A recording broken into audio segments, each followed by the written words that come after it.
анбоксинг на такова, на Nintendo-то. Ето ги нещата. Първо слагаме ето така. Ето така сложихме го. Така. И второто слагаме. Ето, да видите. Ето, готово. Това може да си го направите на джойстик, след малко ще ви покажа. Да. Има зарядно.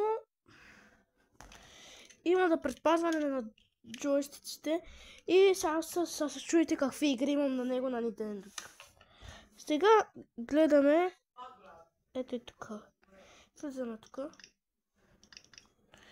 И имам Minecraft, Fall Guys, Rocket League и Fortnite.